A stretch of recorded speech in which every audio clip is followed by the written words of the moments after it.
তো বন্ধুরা কেমন আছো? আশা করি ভালো আছো। আজকে আমাদের এক ইউটিউব ভিউয়ার এই প্রশ্নটা আমাদের করেছে, যেটা তোমরা স্ক্রিনে দেখতে পাচ্ছ।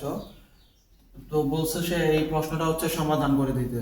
তো তোমাদেরও যদি এরকম কোনো প্রশ্ন থাকে তাহলে তোমরা কমেন্ট করতে পারো, আমরা সাথে সাথে ওই দিনই সেই রিলেটেড একটা ভিডিও আপলোড দিব অথবা তোমাদের বুঝিয়ে দিব। তো চলো আমরা এটা সমাধান করি। তো দেখো এখানে বলছে যে এম এর মান কত হলে X square plus X minus M একটি পূর্ণবর্গ রাশি হবে। এই জায়গায় দুইটা বোঝার জিনিস আছে, একটা পূর্ণবর্গ। পূর্ণবর্গ, এখানে পূর্ণবর্গ কাকে বলে? পূর্ণবর্গ যাকে মানে যার উপরে স্কয়ার থাকবে। পূর্ণবর্গ মানে কি? বর্গ মানে কি? স্কয়ার। আর পূর্ণবর্গ মানে কি? যাকে স্কয়ার ভালোভাবে করা যায়। মেইন কথা আমাদের স্কয়ার রাখতে হবে। তো এই পূর্ণবর্গের কথা যখনই বলবে তখন আমাদের দুইটা জিনিস দেখতে হয়। হয় এই সূত্রে অ্যাপ্লাই করতে হবে, মানে যেহেতু বর্গ তার মানে বর্গের কয়টা সূত্র আছে? দুইটা। একটা a square plus 2ab plus b square, আরেকটা আছে এইটারই a মাইনাস b তার হোল স্কয়ার, মানে a square minus 2ab plus b square. তাহলে যখনই আমাদের পূর্ণবর্গ সংখ্যা বলবে, কি বলবে? যখনই আমাদের পূর্ণবর্গ সংখ্যা বলবে তখন এই দুইটার যে কোনো একটা সূত্র আমাদের অ্যাপ্লাই করতে হবে, মানে এই দুটো সূত্র সাজিয়ে নিতে হবে। এখানে এটা মেইন বিষয়। যখনই পূর্ণবর্গ সংখ্যা বলবে, এখানে আরেকটু বোঝার আছে। যেখানে এখানে বলছে যে এম এর মান, কিসের মান? এম এর মান। তার মানে এম এর মানটা আমরা বের করব। তার মানে আপাতত কি থাকবে? এম এর মান বাদ থাকবে, এম এর মান আমরা ধরবো না। এম এর মান ব্যতীত আমরা অঙ্কটা করব। কি বলবো? এই যে এতটুকু দিয়ে এক্স স্কয়ার প্লাস এক্স, এইটা দিয়ে আমরা একটা মান বের করব। ওইটার যে মানটা আসবে সেটার সাথে সেইটাই হবে এম এর মান। তাহলে চলো আমরা দেখি যে কিভাবে এটা করতে হয়। তাহলে ধরো এক্স স্কয়ার প্লাস এক্স, তাইলে এখানে যেহেতু প্লাস দেওয়া আছে তাহলে আমাদের প্লাসের সূত্রটা অ্যাপ্লাই করতে হবে। তাহলে কিভাবে করব? ধরো এক্স স্কয়ার, এটা তো হয়ে গেল এ স্কয়ার, এ মানে কি হলো এক্স, তারপরে সূত্র কি ছিল? প্লাস। এই যে প্লাস, বাইরের থেকে 2, তাহলে 2টা আনলাম, কই থেকে আনলাম? বাইরের থেকে, ইনটু এ মানে কত? এক্স, তাহলে এক্স ইনটু বি।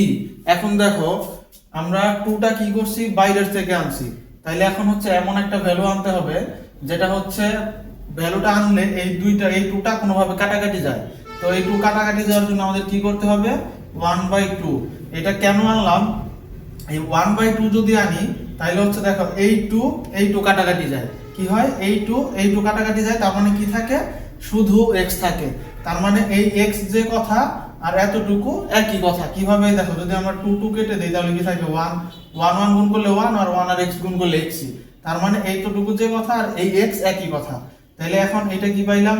a, এটা a, এটা তাহলে কি b, তার মানে পরে কি রইলো? b square. তার মানে b কি পাইছি আমরা? 1/2, তার মানে 1/2 তার হোল স্কয়ার। এখন দেখো এই যে আমরা এইটার মান পাইছি, ঠিক আছে? এইটার মান কি পাইলাম? এক্স স্কয়ারই পাইলাম। এইটার মান পাইলাম আমরা এতটুকু। আর দেখো যেটার সাথে m ছিল, এই জায়গায় কি m ছিল না? Minus m। এই m এর পরিবর্তে আমরা কি পাইলাম এই জায়গায়? 1/2 তার হোল স্কয়ার।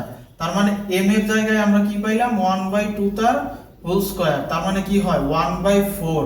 যেহেতু m এর আগে মাইনাস আছে তাই উত্তরও কি হবে? মাইনাস হবে।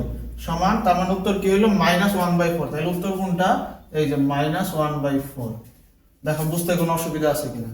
তাহলে কি বললাম যে যখনই পূর্ণবর্গ বের করতে বলবে তখন আমাদের হয় এই সূত্রে সাজাতে হবে, না হলে এই সূত্রে, দুইটার যে কোনো একটা। যেহেতু এই জায়গায় প্লাস ছিল আর এমটা অতিরিক্ত, কারণ এম এর মান এটা আমরা নির্ণয় করবো, তাহলে বাকিটুকু থেকে আমরা অঙ্ক করতে পারি। তাহলে কি আছে? এক্স স্কয়ার প্লাস এক্স, তাহলে এই যে এক্স স্কয়ার প্লাস এক্স এটাকে আমরা সাজাইলাম।